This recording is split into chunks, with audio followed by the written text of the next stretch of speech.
오늘 본문은 바리새인의 시험과 결혼과 이혼에 대한 가르침에 대한 말씀입니다. 예수님은 드디어 이제 갈릴리를 떠나 예루살렘으로 향하여 가십니다.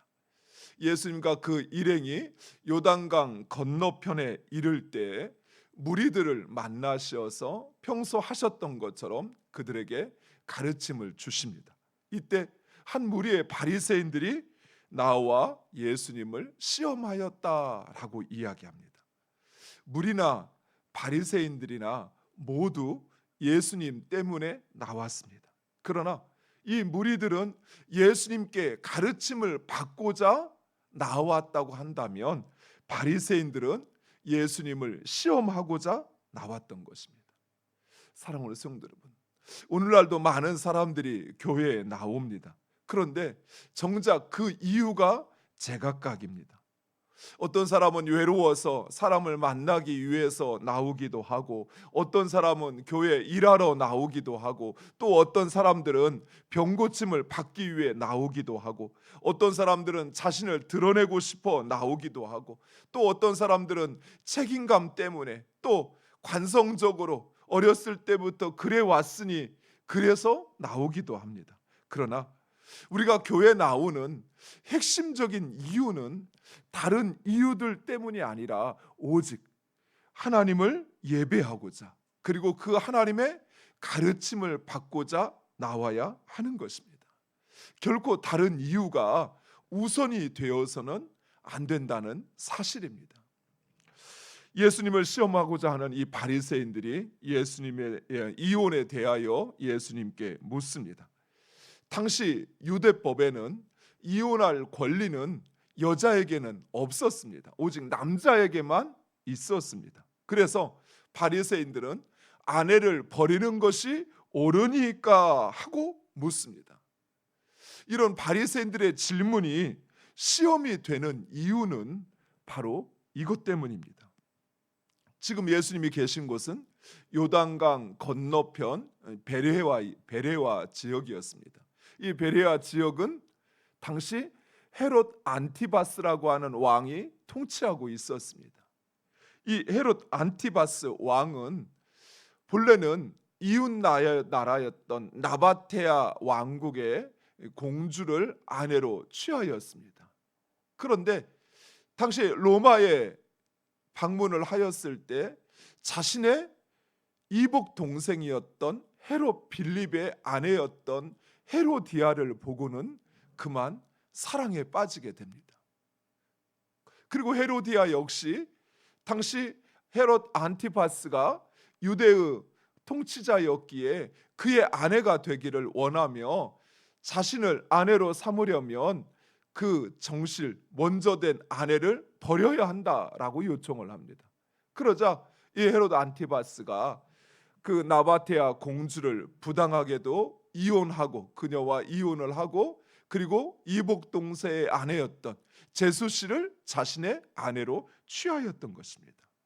그리고 세례 요한이 이런 헤롯 안티바스의 잘못된 행위를 비난하자 그는 세례 요한을 그만 죽이고 말았던 것입니다.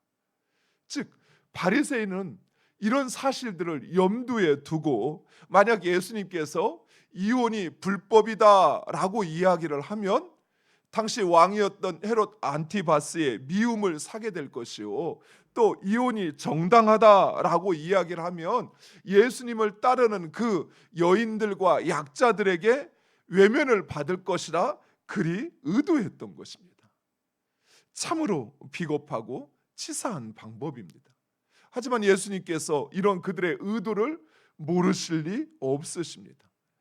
예수님은 그들에게 모세의 가르침이 무엇인지를 묻고, 그리고 이혼 증서와 결혼에 대하여 하나님의 뜻을 전하십니다.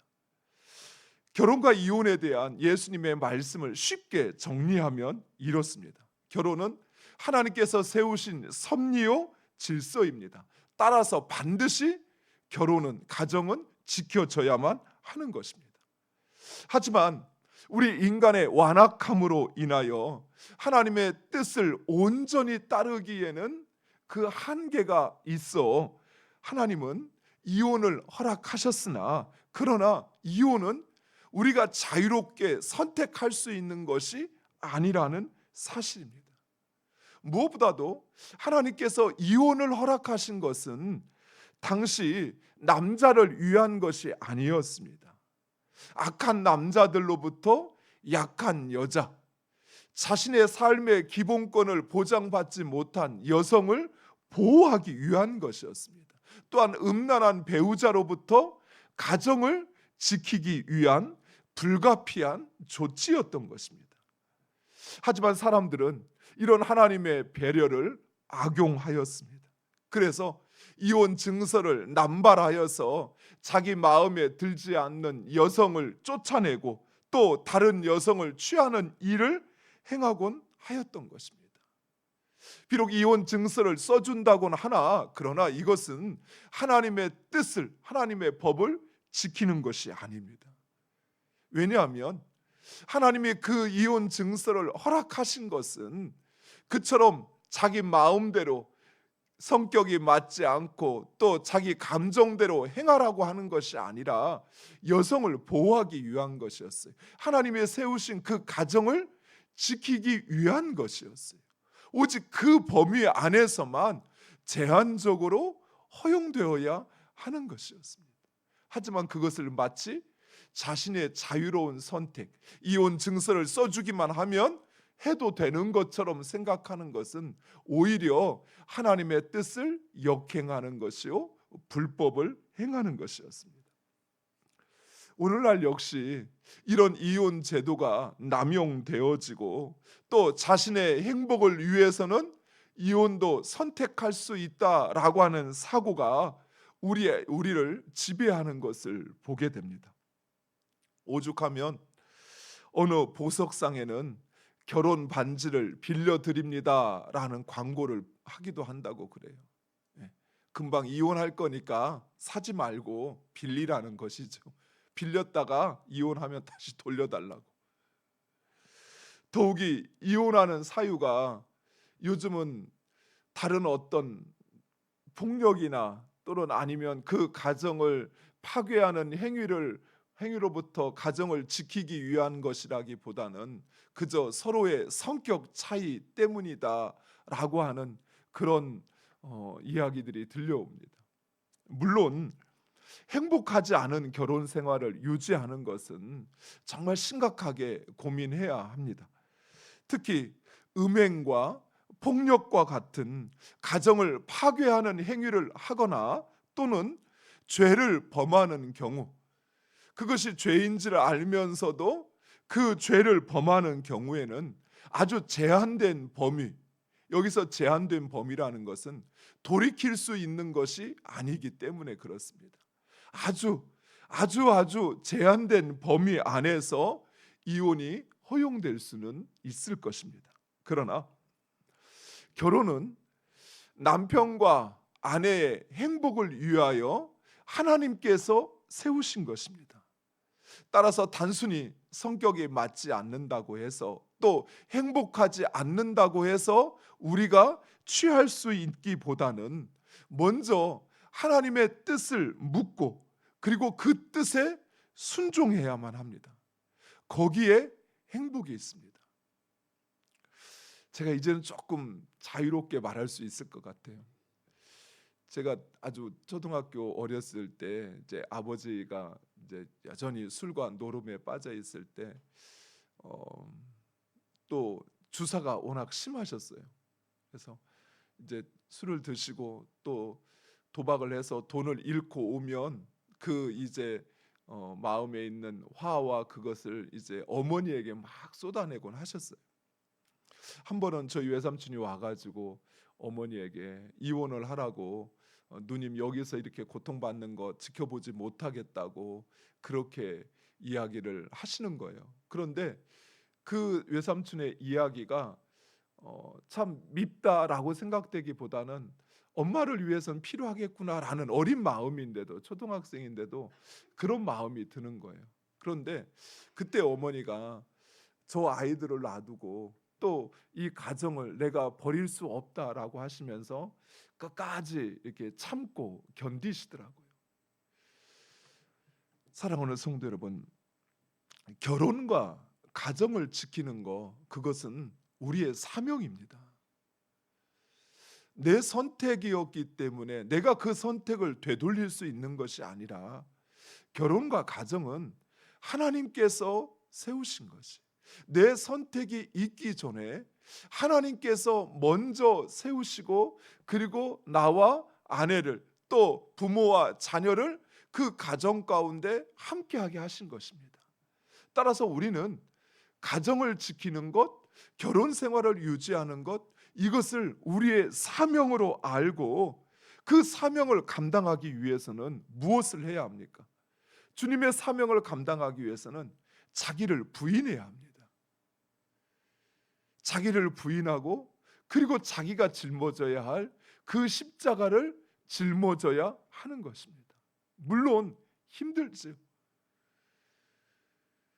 도저히 맞지 않는 성격이고, 또 때로는 정말 가정이 저 사람으로 인해서 완전히 망가지는데 그것을 지켜만 본다라고 하는 것은 결코 쉽지 않은 일일 것입니다.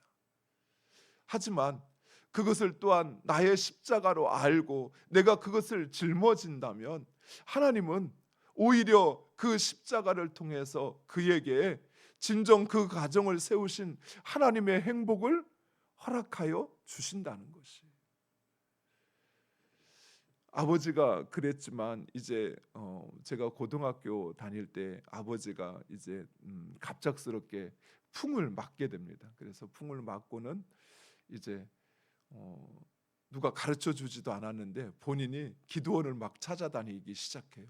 그러면서 기도원에 가서 기도하시는 거예요. 하나님, 나 살려주면, 나 고쳐주면 내가 열심히 신앙생활 하겠다고. 그러시더니 정말 한 6개월 만에 풍이 다 치료됐어요. 50대 후반에 이렇게 풍을 맞으셨는데 다 치료되시고, 그리고 이제 그때부터 신앙생활을 하면서 가정이 참 많이 행복해졌어요. 어머니의 그 자기 부인과 십자가, 그것이 그 가정을 지켰고, 또 그 가정을 통해서 하나님 주시기를 원하시는 그 행복을 그 아내 된 자에게 하나님께서 허락하여 주신 것이. 참고로 헤롯 안티바스는 그 나바테아 공주를 쫓아낸 그 이유로 말미암아 결국 왕위에서 쫓겨나 유배 생활을 하다가 죽게 됩니다. 즉, 아내와 이혼하였던 그 이유가 결국은 자신을 왕위에서 끌어내리는 그 결과를 초래했다는 사실이. 사랑하는 성도 여러분, 우리를 부부 되게 하시고 또 우리로 가정을 이루게 하신 하나님의 선하신 뜻을 이루어가기를 간절히 축원드립니다. 거기에 하나님께서 우리 가정을 통해서 우리에게 행복하게 하시기를 원하시는 하나님의 그 뜻과, 그리고 그 하나님이 우리의 가정에 허락하시는 그 행복이 있음을 믿으시고, 물론 오늘의 말씀을 통해서 이혼은 절대 안 돼라고 단정을 지키보다는 그것에 대하여 하나님의 뜻을 분명히 깨닫고, 또 그 가정을 세우신 하나님의 뜻 가운데 행하는 우리 모두가 되기를 간절히 축원드립니다. 기도하겠습니다. 아버지 하나님,